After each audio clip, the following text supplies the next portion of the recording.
So good afternoon, everybody, and welcome to London Climate Action Week and our webinar about our vision of how we decarbonize the city using district heating with ground source heat pumps.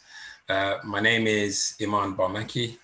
I'm the Director of Low Carbon Partnerships, and we have a slight change to fixtures today. I'm joined with my colleague, Dr. Stuart Gadsden, Director of Sales for the Southeast. So in today's session, we're going to talk a little about the decarbonisation of heat, have a very quick brief overview of local and national policy. We're then going to, at the end of the presentation, look at some investment drivers for social housing. My colleague's going to run through how a heat pump works and how the Kensa ground source heat pump system architecture is put together.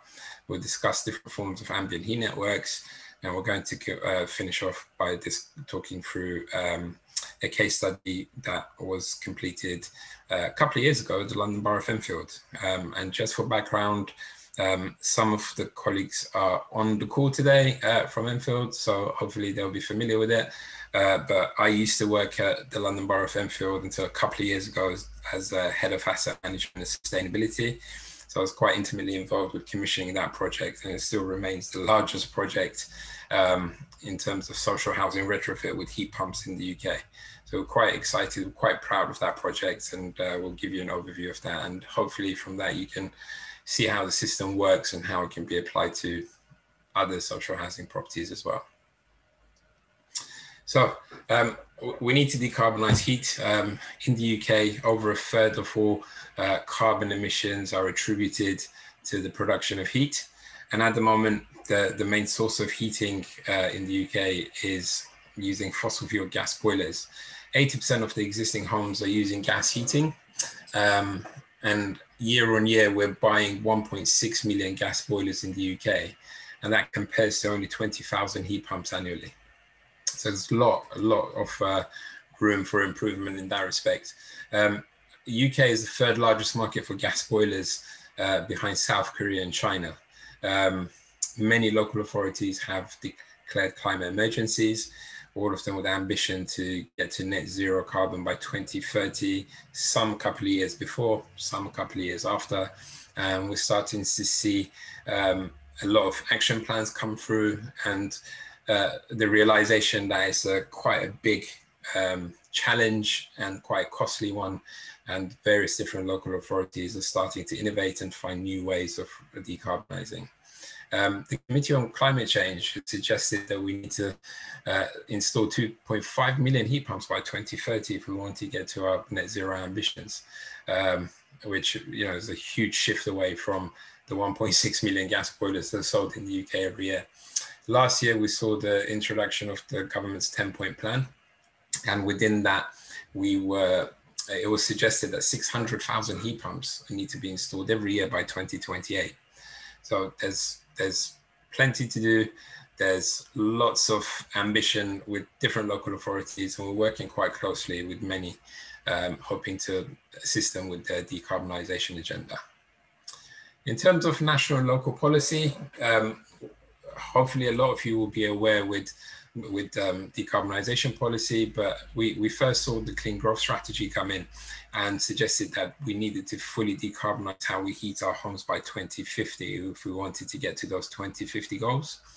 That was then further followed up by another policy area called the Future Home Standard, which effectively introduces a ban on gas boilers in new build from 2025. We are expecting to see some shift towards retrofit in the years after. However, we're starting to engage with lots of new build companies who are looking at installing heat pumps now and going early. Inevitably, some will install gas boilers all the way up to 2025. However, a lot of people and a lot of organizations seeing the benefit of going early, whilst there are some potentially funding that might be available before it becomes mandated. In London specifically, the GLA have commissioned 2 studies over the last couple of years. One was completed in September 2018 by a company called Etude.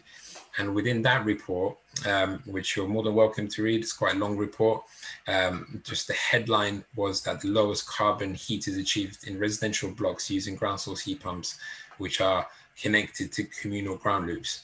And that effectively is a system that we install, and it's something that we're going to talk to you in a little bit more depth about today. Last year, during lockdown, there was another report that came out called, that was the heat pump retrofits in London.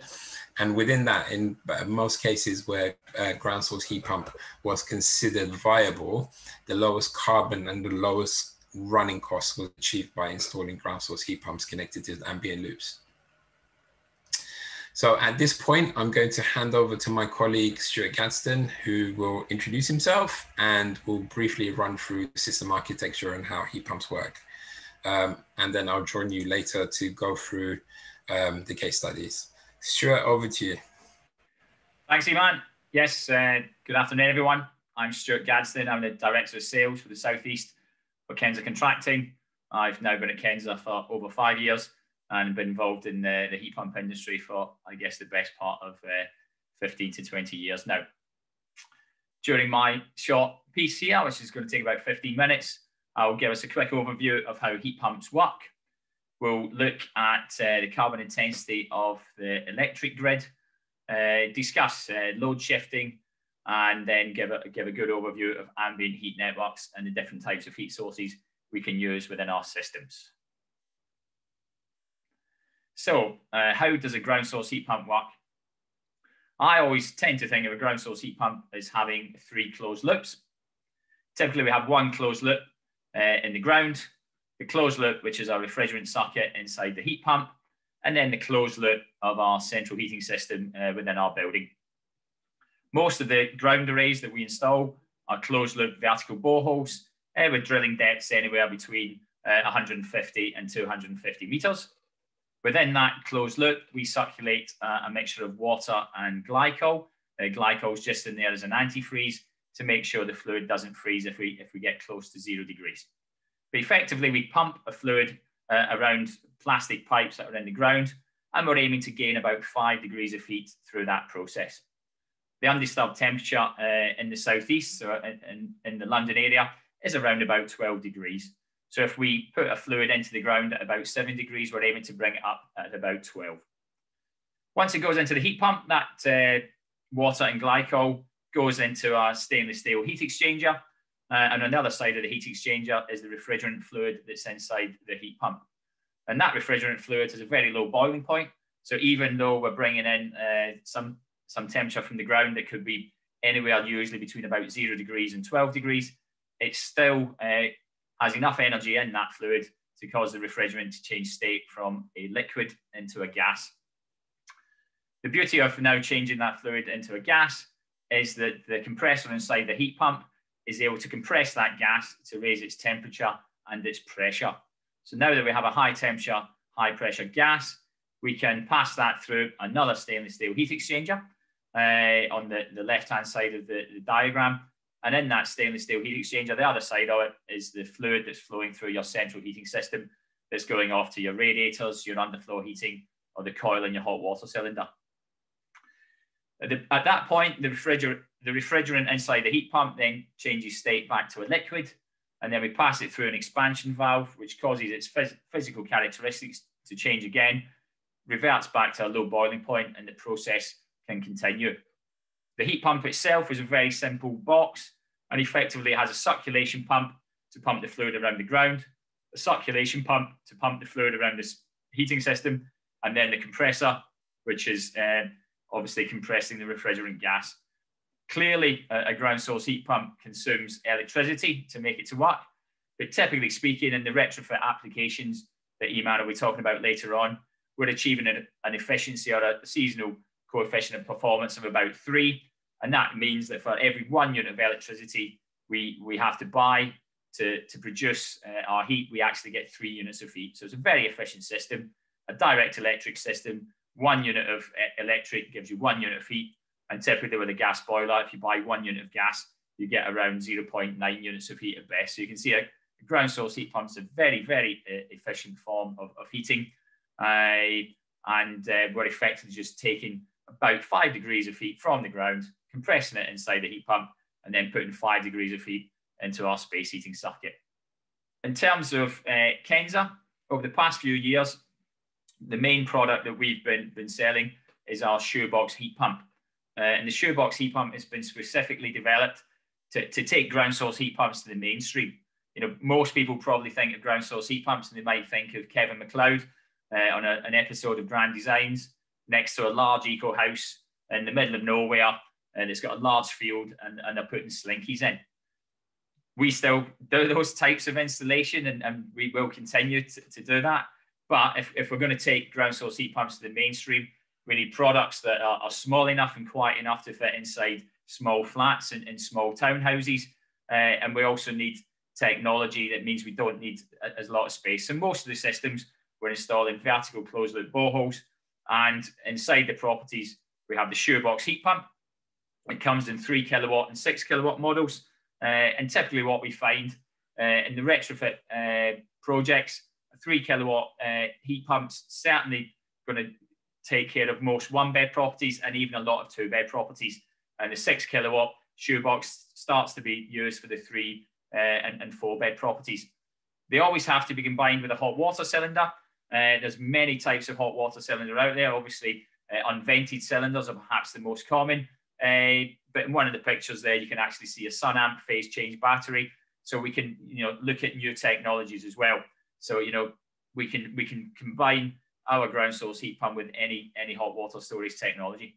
And it's important to note that the ground source heat pump here, the Kensa shoebox, will get your hot water above 60 degrees C without the use of any form of electric backup heater. So it's the ground source heat pump that is doing all the space heating for you, and it's the heat pump that's doing all the hot water. It is a very small unit. It's effectively 600 millimeter cube in all directions. And you can see from one of the photographs there, the scale of the heat pump in comparison to a conventional fire extinguisher. So you can see that they are very small and therefore can easily fit inside any cupboard that you have inside your properties. In terms of a main system architecture, we've been calling these systems shared ground loop systems, but a lot of people are now referring to them as ambient loops or 5th generation district heating. But effectively what we do in our systems is that we'll drill a number of boreholes, and that number of boreholes will depend on the heat load of the development, both the peak and the annuals, and also will depend on the geology. And obviously that's specialist design, and we're always recommending you work with a certified geo-exchange designer in order to make sure that that ground array will be sustainable and will work for at least 100 years or more. Once we group all those boreholes together, we end up with a common flow and return, which effectively then becomes our riser. That riser pipework, that runs through the building and connects onto the individual heat pumps that are installed inside each apartment or each house. And that is the first mechanical moving part you get to, and that's also the first place where you consume electricity. So everything is done inside each individual property. If only one house or apartment is calling for heat, then only that heat pump comes on. As we get the second flat, the third flat, and so on and so forth, more heat pumps will come on, and we just increase the flow rate through our ground array. In many ways, our solution is just mimicking the mains gas infrastructure. Mains gas infrastructure, we have buried plastic pipes under the ground. We tee off from those main pipes. We go off into each individual property, and inside each property, you have a gas boiler. The residents fully in control of the gas boiler, and they will pay for their heating bill direct to the utility company supplying them with gas. That is a shared ground loop array. We have a lot of plastic pipes buried under the ground. It tees off to each apartment. Once you're in each apartment, you have a heat pump and a hot water cylinder that are fully controlled by the resident inside those properties. They buy their heat via their electric bill, and obviously they can have their electricity with any company available in the market. So it's a very, very simple solution, very flexible. You can do it at any size and scale, going from 2 properties all the way through to the citywide, and each individual property connected to the network can have different needs and different demands. One of the innovations that we've been working on, and we're doing this project in conjunction with Stormwater Housing Association, is that we're looking at time of use tariffs and load shifting. So the bottom graph there shows the average price of electricity from Octopus Agile for every half-hour period in a day. And what you can just about see there is that for most of the day, the price of electricity is about 10p or less per kilowatt hour. And it's only for those peak hours in the middle of the day where we start to have expensive electricity. If you compare it with the graph above is showing the average carbon intensity of grid electricity for those same half an hour periods. And what you tend to find is that the cheapest electricity corresponds to the lowest form of carbon. And actually, when we've got our highest electricity, that's actually when grid electric's at its highest carbon. So if we can avoid using our ground source heat pumps during those peak periods, not only will we help to reduce everyone's running costs, but will also help to reduce the carbon consumption. And the project that we're working on with Stonewater is 60 properties where we're switching the residents over to a time of use tariff, and we'll be guaranteeing them still the same thermal comfort in their properties, still the same hot water consumption, but we'll just control when the heat pump switches on and off to correspond with the lowest raised electricity. And we think that by doing that, we can reduce running costs from a ground source heat pump by possibly another further 25 or 50% over a conventional ground source heat pump. So it's a very exciting project, and we'll be hopefully sharing more results with that in the next year or two. And why is everyone really keen to look at ground source heat pumps? One of the main reasons is, we've touched on it, a very efficient way of producing heat from electricity, and the grid has been decarbonising over many years and will continue to decarbonise through to 2050. And you can see that from the graph on the left. A lot of you will be familiar with SAP, that's the standard assessment procedure. And within SAP, there's different carbon intensity figures. And as we move to new evolutions of SAP, the carbon content, as you can see in that table, with grid electric moves from 0.519 down to 0.233, down to 0.15.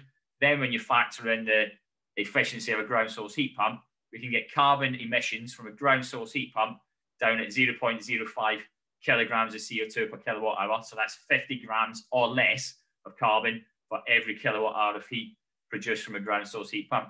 And obviously comparing that to a gas boiler, which is up at, as you can see on the slide there, at 219 grams of CO2. If carbon's the key driving force for all of us with our building stock, and as we try and hit our net zero carbon targets, then ground source heat pumps clearly have to be considered for both our retrofit projects and our new building projects.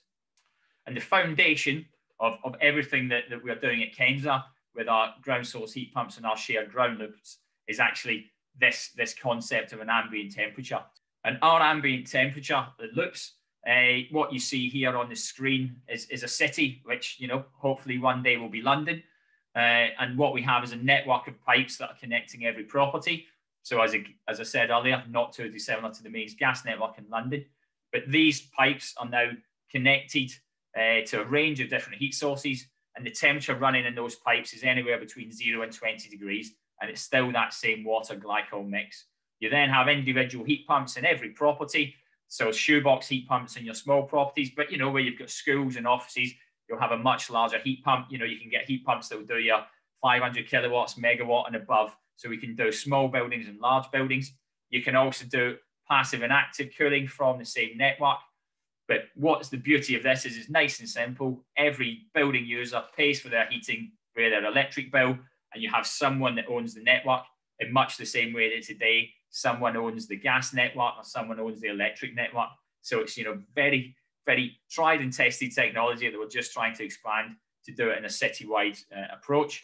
And if we look at how we can get heat into our ambient loops, the most common one, and what we've been doing a lot of, is shared ground loop arrays. This is the closed loop boreholes, drill depths 150 to 250 meters.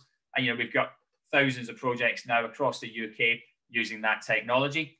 So we can use open loop boreholes from an aquifer, and Eman will probably just have time today to mention a project that we've drilled down, taken the underground water from that aquifer, we pump it up, pass it through some heat exchangers to get the heat into the ambient loop.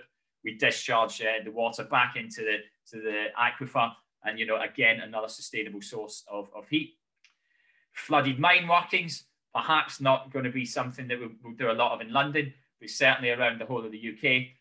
There's lots of underground mines. They've got water in it, and a lot of that water is at high temperature, even up at 20 degrees C. And that's obviously a very good source of heat that we could put into an ambient loop to power our heat pumps. We can also take energy from the sea, the lakes and the rivers. You know, the River Thames, as we've got running all the way through London, massive potential there. Clearly, we'll have to work with all the stakeholders, including the Environment Agency, Canals and Rivers Trust, and those organisations to make sure we're doing it responsibly. But certainly, it's certainly a valuable source of heat that we could be using to heat our buildings of the future. And the other beauty with an ambient loop is not only can we take the heat out of these heat sources that are there, but we can also capture waste heat into our ambient loop. So that could come from cooling. And obviously within London, there's lots of buildings requiring cooling. So that cooling energy, rather than rejecting it to the atmosphere, we can reject it back into our ambient loop so that it can then go and provide heating elsewhere. The heat from the London Underground, you know, there's lots of waste heat in there. We can extract that heat, put it into an ambient network, and at the same time be cooling the underground and making that more pleasant for everyone. Data center cooling, process cooling, you know, lots again of waste heat that's currently just being lost within London that we can take into our network. And one of the other innovations that we've been working on is PVT. So this is solar PV panels, obviously generating electricity. But if we run the ambient loop behind those panels and the thermal element, the ambient loop will cool down the PV panel. It will make the PV system generate about 20% more electricity because you're passing a cold fluid behind it. But that waste heat that again would normally just be lost behind the PV panel, we capture back into our ambient loop. We then go and use it to power our heat pumps. And by having a warmer temperature going into our heat pumps, we make the whole system more efficient. So I guess our vision of the future is that one day London will have underground pipes buried around it that aren't carrying mains gas, but they're carrying a water glycol mix, one big ambient loop. Homes of the future, buildings of the future will have an individual heat pump in it. And we think that's the vision for the future. And I think, Iman, that concludes me, and it's back to you. Thank you, Stuart. So yeah, I'm going to briefly discuss with you a couple of case studies now. So without further ado, we're going to talk about a project that we completed with Enfield Council, which features fifth generation district heating in action. So the project was commissioned by Enfield Council. The principal contractor was one of the main contractors on the framework at the council, who was NG, and Kensa was the specialist subcontractor who worked with NG to deliver that system. At the moment, it's still the largest shared ground loop district heating ground source heat pump system within a social housing setting. It was delivered against 8 tower blocks with 402 individual flats. We were expecting 30 to 50% saving on residents' heating bills.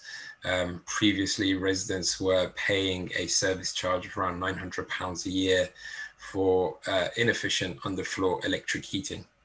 In total, we're looking at a 31,000 tons of CO2 emission reduction across that project, which not only featured heat pumps, but also featured upgrades to insulation as well on 2 tower blocks. The project commenced in November 2017, and it took approximately 11 months to complete the heating side. Quite interestingly, developing the business case and obtaining the kind of cabinet approval for an investment in this project took around 9 months to develop. So there's a fair amount of work that needs to be put in before the actual project starts. And that's something which I've been intimately involved in, and within my current role, I support other local authorities up and down the country to help develop those business cases. The first stage of any project, and one of the most important things, is tenant liaison. So all of those residents which had new heating systems remained in occupation throughout the works. And each resident had a consultation with a resident liaison officer before, during, and after the works. We had a series of communal meetings at each block, and individual plans are agreed to ensure the safe delivery of works. We also provided access to respite areas for residents where, you know, whilst the work was happening, they can go and take a break, get a cup of tea, have a chat with some of the RLOs. And also we had a flat mock-up. So in the basement of one of the blocks, we did a demonstration installation where you could actually come and see a heat pump, a hot water tank, the radiators, and just how the controls would work. And, you know, really that gave an opportunity for residents to ask any general or even more in-depth technical questions that they may have had. The next stage, obviously really important, survey and design. So each property has detailed surveys to establish its heat loads, so we can accurately size the heat pumps and the radiators. So there's a mixture of 3 kilowatt and 6 kilowatt shoeboxes. And typically what you would have is slightly larger than normal radiators, where you would have single panel, you'd probably get double panel radiators. The borehole design is basically a combination of desktop analysis and on-site thermal response testing. The risers are then designed to ensure that there's no requirement for central circulation pumps, because there's obviously a strong enough pump inside the heat pump to be able to circulate that ambient flow through the risers.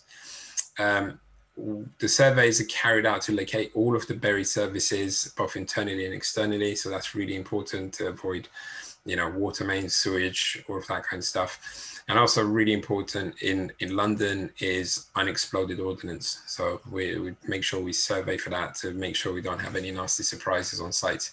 And if there is, we can mitigate for that. After that's been done, the next stage is the borehole drilling process. And what happens there is you get a specialist to drill boreholes at each locations. We do a pre-drill to obviously rule out any unexploded ordnance. Within the project, there was 100 boreholes, so roughly 20 kilometers of pipework buried into the ground. And each array serves half of the tower block. So either between floor 6 and 7 and feeding between 24 to 27 flats. The drilling on site took about 3 months to complete. And obviously you bring in a specialist drilling contractor and drill to depths of about 250 meters deep. So this is an aerial shot of 4 of the tower blocks. As you can see, quite a typical layout with car park space and some green areas. And the red dots are actually the locations of the individual boreholes that are connected to these 4 tower blocks. These boreholes are then trenched and connected to manifolds. The pipework is standard HDPE pipework, which is installed at the bottom of those trenches. And they're connected obviously to those manifolds that go up into the risers. 2 pairs of pipes run from the manifolds into the basement of each tower block, and all the ground is reinstated at the end of the project to make sure it matches what was there previously. In some instances, we can put turf, we can put seed, or we can introduce new biodiversity measures to potentially put wild meadow flowers and encourage new species such as bees and butterflies potentially, depending on what the requirement of the local council is. The riser installation, well, that was installed in the stairwells from the basement to the top floor. Each floor is core drilled, and you can see 2 pipes from the basement to the 6th floor, and another 2 pipes from the 7th floor to the 13th floor. Branches are then taken off at each floor laterally into the 4 flats at each level. Pipework is then insulated, not for heat loss, but essentially that pipework is having cold water run through it, so there's potential for condensation, and the insulation is there to stop that condensation. All of the pipework is then boxed up and made to look nice and neat. And all of the work is then inspected by the council's fire safety team, especially as they're going into individual property to ensure that compartmentalization stays in place. The flat installation, well, existing hot water cylinders and storage heaters, where there were storage heaters, were removed and decommissioned. New radiators and distribution pipework is installed. The heat pump is installed in airing cupboards where they're present. In some instances, we had to build a new airing cupboard and situate the hot water tank just above the heat pump itself. We have new controls, so a dial thermostat and a twin channel programmer, something that a lot of social housing residents or even private residents will be familiar with. So it's very simple to operate. The ground array is then flushed and filled with antifreeze, and the heat pumps are switched on. At that point, the existing system is then decommissioned, and we make good the pipework, make it painted, and the system is then handed over to residents. Key outcomes on this project, on an annual basis in terms of the heating alone, there was 773 tons of carbon saved per year. There's significant maintenance cost savings for the council. If you're potentially comparing it to gas boiler removal, there's even more compliance cost savings that would follow in terms of the fact that you don't need to carry out CP12s anymore. I mean, in this case, it was electrically heated, so that wasn't there, but it's worth noting. The landlord supplies, fairly big supplies, most of them having fairly large standing charges, so all of that was disconnected, creating a further saving to the landlord itself. And in terms of running costs, we were looking at a reduction of around £600 a year. Fuel poverty is effectively alleviated. So this particular area was in one of the lowest super output areas of high deprivation. Fuel poverty was an issue, and the average fuel poverty gap in that area was around £250 to £300 per property. And that's essentially the amount of extra income that property would have needed to be lifted out of fuel poverty. And the savings that were achieved by the installation of the heat pump helped alleviate fuel poverty in that area. And obviously you have a renewable heating system that's now installed. So if the council wants to go back in and introduce solar PV, battery storage, various other forms of generation of electricity, green forms of generations of electricity, you can become 100% net zero. I'm just going to touch on a few other case studies. I've shown you a couple of projects with tower blocks and boreholes. So another project that we completed with Gentoo Housing Association in Sunderland was actually another few tower blocks with 364 properties where we replaced gas boilers with ground source heat pumps. There was also the installation of sprinklers, which happened at the same time.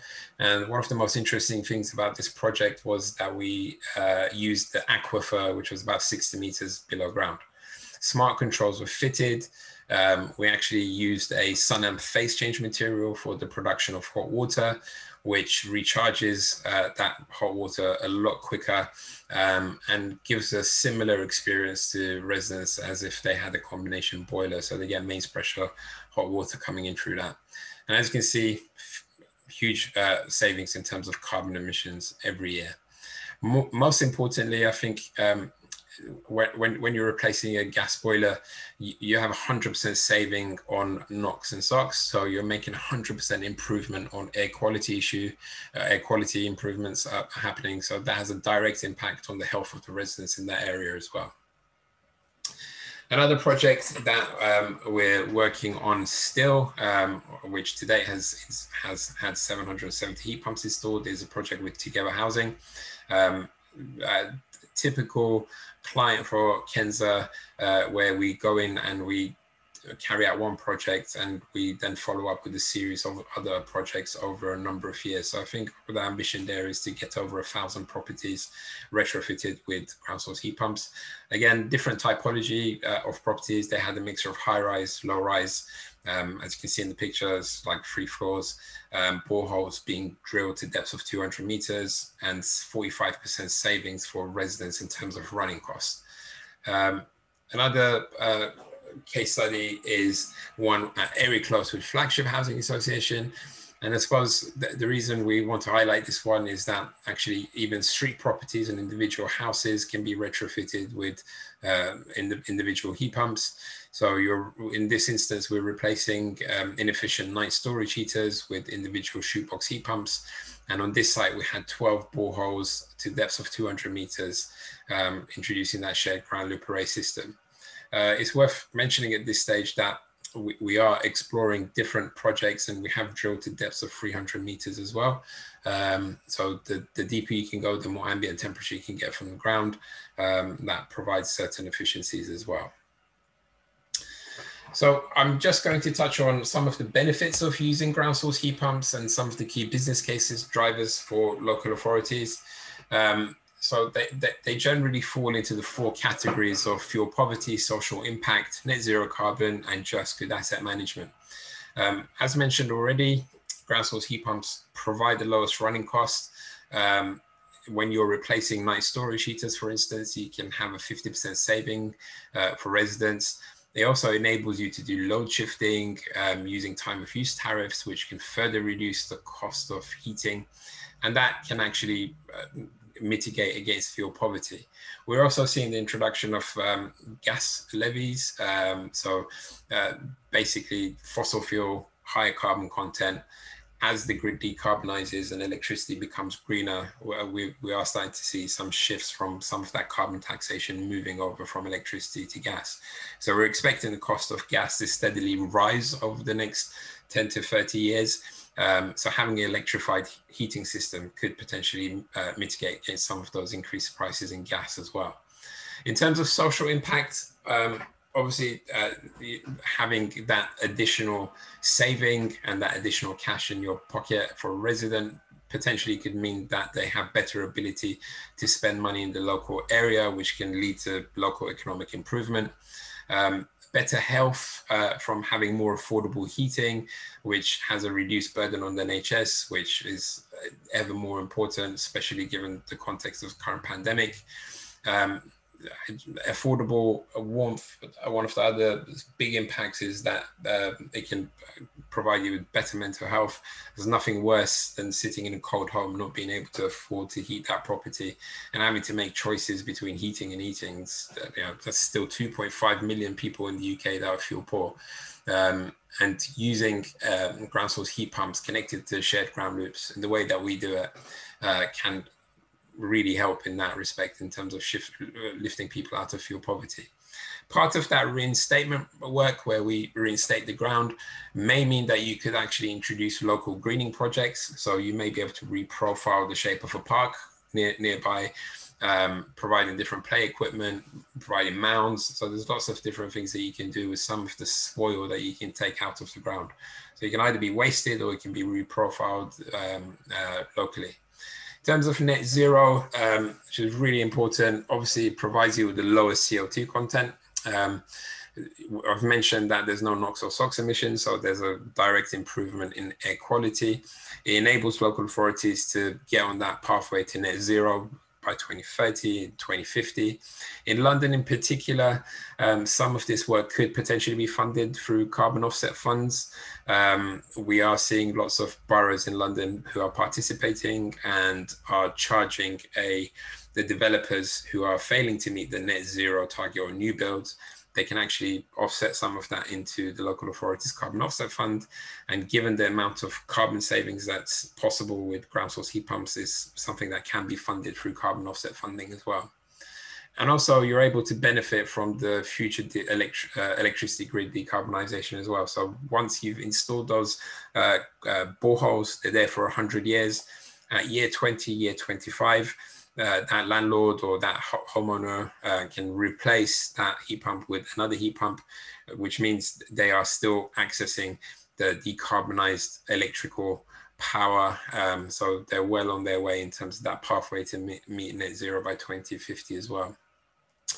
And actually, in terms of business case drivers, we tend to present this as it being really good asset management. You will need to consider this as a life cycle cost. Typically, installations obviously are going to be a lot more expensive than replacing a gas boiler or just replacing a storage heater. But the fact that the appliance has a long life and low maintenance cost and no compliance cost means that there's lots of avoided cost over a 30-year period. And some of that can be put into the business case to demonstrate lowest life cycle costs. Replacement costs, obviously, you don't need to replace the ground array for another 100 years. So when you come to replace the system in year 20, year 25, you're literally just replacing the shoebox heat pumps. And in this way, we think the system is future-proofed. It's able to benefit from that infrastructure that's put on the ground, and it's able to help meet that net zero ambition, certainly within London. So at this point, I'd like to thank you for your attention and invite Stuart back in to start the Q&A session if he hasn't already answered them.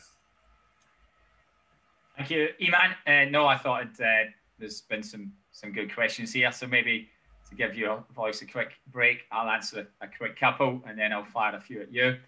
So one of the first questions was, are you really expecting an entering water temperature of 12 degrees C? So yes, so the undisturbed ground temperature in the southeast of England is around about 12 degrees C. And we first switched the heat pumps on in the Enfield project, we actually were receiving an incoming temperature of around about 13.4 degrees C. Obviously, as the ground source heat pump starts working through the heating season, we're obviously taking heat out of the ground. That heat will be replenished, but it will obviously take time to replenish. So over the course of a heating season, you would expect the temperature to drop. So that by the time we get to sort of the end of the heating season, it won't always be 12 degrees coming in, it will be cooler. But then as we're then moving to summer, when we're only doing domestic hot water, the ground obviously has a long time to recover and the temperature will start to increase. So that hopefully then when we get back into September time, we're close to that undisturbed ground temperature. So it does fluctuate, but certainly, yes, when you first switch on the heat pump in the southeast of England, we would be expecting about 12 degrees to come in. And I guess just to finish that, by the design standards we're working to is we're trying to make sure that after 20 years on the design day, the ground array incoming temperature never ever drops below 0 degrees on the worst day of the year. And it then will vary, typically between 0 degrees and 10 degrees. And that, once you reach that equilibrium point with the ground, that's how it will continue to function. So hopefully that's answered that first question. Let me find the next one. Is there a pump circulating the water around the shared ground loop? Yes, there is. The pump is inside the shoebox heat pump. And only when that individual heat pump is calling for heat does that individual circulating pump come on and circulate the water around. There was also a similar question, which is why do we use individual pumps inside the shoeboxes rather than larger central pumps? We believe that by having individual pumps inside the shoebox heat pump, that gives the system more flexibility and more resilience. And it also means that the system is not dependent on a central pump. So only the shoebox, when that's calling for heat, does that individual pump come on. And it's a nice, simple way to control it because it's just controlled by the thermostats inside the properties. If you have central pumps in the system, it's another pump that's got to be looked after, so serviced and maintained. It's a central pump that's now consuming energy, which ultimately will have to be paid for by the landlord and maybe split across the residents. And it's a central failure point in the system. And if that pump was to fail, then unfortunately, obviously, lots of residents could potentially be without heating. So we think that by having the individual pumps inside the shoebox heat pump, it makes it more resilient. I've answered a couple now. So one for you, Iman. Who are the decision makers to install ground source heat pumps in cities? Well, I think if you take it at a local authority level, each local authority will have a housing director and will have an asset manager. They'll also have an energy manager. They'll have a finance director. And the reason it takes 9 months to develop that business case is because everyone has an interest in that decision. So there's lots of different needs that needs to be addressed. So in terms of capital expenditure, finance gets involved, housing gets involved. In terms of asset management, the running costs, maintenance costs, replacement costs, this decision for an asset manager. In terms of verifying that kind of saving in energy and running costs, you have energy managers. So there isn't a single port of call. It's a decision that needs to be made by at least 5 or 6 different people at each local authority and even a city level. And that's something that we actively support our clients to do. Great.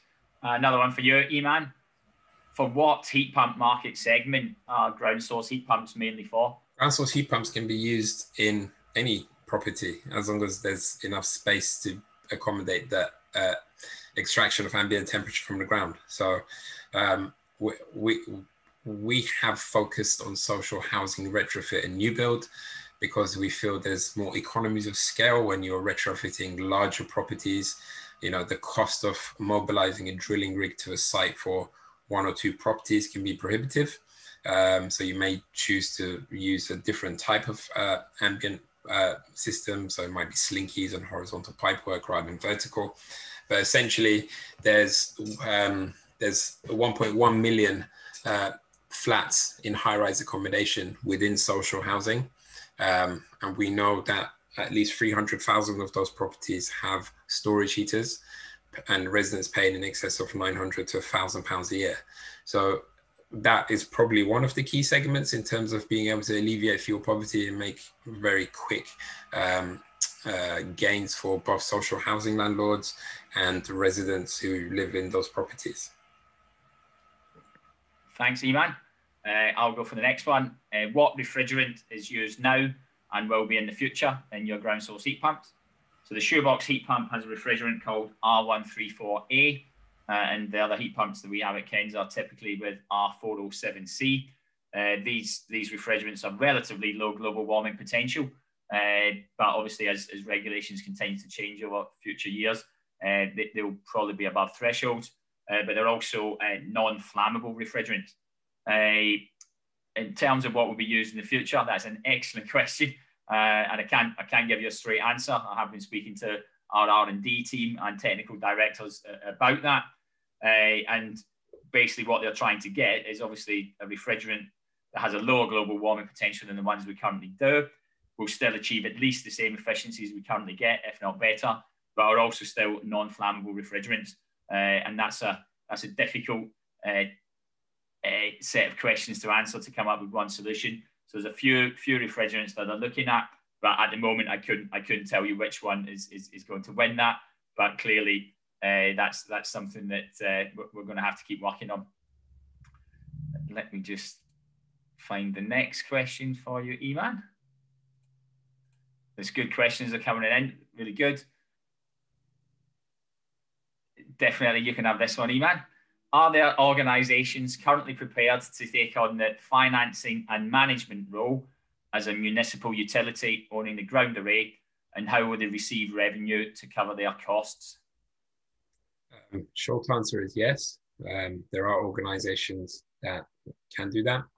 And as a way of demonstrating and expanding that marketplace, Kensa Utilities is another company that Kensa has just been awarded £6 million of ERDF funding for a project in Cornwall. And what that seeks to do is to separate the ground array ownership from the heat pump ownership. So essentially a utility type organization can own and operate the ground array. You can then apply a standing charge similar to what you will have on your gas bill. So you have a daily standing charge on your gas bill. So whether you're using gas or not, that you have to pay that standing charge. As the system is very similar to the gas mains infrastructure and has the same kind of lifespan, there is a way to be able to, you can apply standing charge to the ground array. So essentially what that does for a householder, all they need to worry about is which white box appliance they need to buy to provide heating. So they don't need to consider the huge capex involved in having to actually pay for the installation of the ground array. That's a decision that doesn't need to happen. So as the market matures and grows, we feel there's definitely a space for financing organizations and utilities type organizations to come and take ownership of the ground array. And actually that's our vision for the future. We have a concept of green streets, and that concept is that each property can have its own heat pump, and a utility comes in and installs the ground array down that street, enabling each property to connect as and when they're ready. Thanks, Iman. Yeah, I think that concept of green street is something that in an ideal world will eventually bring to the whole of London. I hope I'm alive to see that one day. That'll be quite exciting. I'll take the next one. Does the drilling of boreholes depend on ground conditions? And are there risks associated with the drilling in close proximity to the multi-stories? So does drilling of boreholes depend on ground conditions? Yes, that's clearly something we have to consider during the detailed design process. And as I mentioned in the presentation, we always work with a certified geo-exchange designer to design our ground arrays to International Ground Source Heat Pump Association standards. Ground conditions vary considerably across the UK, and in some parts of Britain, it's relatively easy to drill. You're very quickly into rock, and rock's actually usually good to drill because the ground doesn't collapse, and therefore it makes it nice and stable when we're drilling. In other parts of the UK, you can be drilling into sands and gravels, which means you need to put a lot of casing into the hole, which can obviously mean that the drilling takes a little bit longer. The other thing that we're looking at with the ground is what its thermal conductivity is. So that's basically how good is it at conducting energy from the ground into the fluid that's in the pipework. The higher the thermal conductivity, then usually it means we can get away with less boreholes for a certain heat demand. If you've got a lower thermal conductivity, then you'd need more boreholes. So certainly ground conditions are important. We can drill just about in anything. Most things that would stop us from drilling is usually something called artesian conditions. And this is when you drill a borehole and you hit water. Now, we usually hit water, and water is quite good because it helps to transfer the energy. But artesian conditions are when you hit groundwater that's under high pressure. And if you create a hole in a layer where water's under high pressure, the water only wants to go one way, which is straight back up the hole. And in those situations, we'd create a water feature rather than necessarily creating a ground source heat pump. Now, you can mitigate against artesian conditions. And in some parts of the UK, where it's low artesian, you'd still go ahead and drill boreholes. The key areas where we would tend to avoid would be the city of Oxford. So you're typically limited to drilling holes of about 100 metres or less in the city of Oxford. And then there's pockets in Lincolnshire where you might not even be able to drill that deep. But we'd certainly, we'd check that as part of our feasibility. And in terms of risks associated with drilling in close proximity to multi-stories, or I guess to any dwelling, no risks at all. We can get our drill rigs within about 3 metres of those dwellings. We've drilled numerous boreholes that close. At that distance away from the building, we're not impacting the foundations. We're clearly not going through them. And the type of drilling method we're doing is a rotary drilling method. So it's not a hammer drill or anything like that. So there's no impact at all on those buildings. I'll take the next one, Eman, which was, how do you keep stored hot water above 60 degrees to avoid Legionella propagation? The good thing is that the refrigerant that we're using in the shoebox heat pumps, it means that the heat pump itself can get the stored hot water above 60 degrees C without using an electric immersion heater. So basically we're doing it purely and simply using the heat pump alone, and the tank will always be above 60 degrees, and therefore obviously we've avoided the Legionella. But because we are putting a stored hot water cylinder into the system, we always do install an electric immersion heater there purely as a backup, just in case obviously the system was to fail or be out of action for service and maintenance. And then obviously the homeowner can just flick the immersion heater on and they're not without hot water.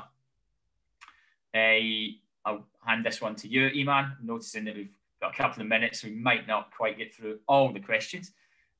Was it a premium price to pay per kilowatt hour for the Sunderland case study compared to their previous gas prices, or was it cheaper to run? It's usually cheaper to run. So when you factor in the efficiency of a heat pump and the cost of electricity, you're achieving running costs per unit of heat similar to what you would pay for a gas boiler operating at 80% efficiency. However, something that's often missed within that calculation is the standing charge. So typically there's around a 90 to 100 pounds a year standing charge that's applied to a gas bill. So when you're disconnecting that gas supply, you're also saving that connection charge. So in that instance, typically on average, the savings of between 50 to 100 pounds per property. Cool. We've got a few questions. I'll see if I can rattle some answers out here. You mentioned an electricity price of 10p per kilowatt hour. My current tariff is at 16.58, which utility company offer 10p per kilowatt hour. So the graph that we showed, those were electricity prices from a company called Octopus, and this was their agile tariff. And their agile tariff changes price every day and every half hour and every day. And the graph we showed was the average prices from either last year or the year before of what it costs for every half hour in that day. And as you saw, the average for most of the day was below about 10p per kilowatt hour, but between about, I think it was about 3, 4 o'clock in the afternoon and 7, 8 o'clock in the afternoon, the actual price of electricity at those points shoots up to potentially around just under 30p per kilowatt hour. So the Octopus Agile tariff is out there, it's available. I genuinely couldn't tell you what their current price structure is at the moment, and I'm certainly not a sales rep for Octopus, but that's where we got it from. And it's a tariff that, you know, it's on the open market, and it's available for anyone to look at. One final one before we wrap up. One final one. Here we go, Iman, for you. Even if the local authority has the capital and the will to install ambient loops, how do we sell the additional cost to leaseholders who see individual boilers as very low cost in comparison? Well, leaseholders need to be able to make that decision for themselves. I suppose you would take the cost of the ambient, the boreholes, as something that the local authority will bear, irrespective of whether that leaseholder connects anyway. So they will size that up as part of their capital infrastructure. So the cost to the leaseholder is the cost of the appliance and the cost of the wet system. So the appliance might be a little bit more, let's say, double the price of a gas boiler just to buy off the shelf, and the wet system is the same cost as they would be installing with a wet system. So in the Enfield case study in particular, where there were leaseholders that didn't opt in, they found that they had to pay a bigger proportion of the landlord supply standing charge. So within a year of having to bear that additional cost, they've opted into the scheme. So we're still actually going back to Enfield and retrofitting some of those properties with new heat pumps for those leaseholders. So yeah. So I'm just conscious that we've hit 3 o'clock. So at this point, I'd like to thank all of you for attending today. You have both our contact details on the screen, so please feel free to contact us if you have any further queries. We'll be delighted to hear from you. So thank you very much. Pleasure to present to you, and hopefully we'll be able to hear from you soon.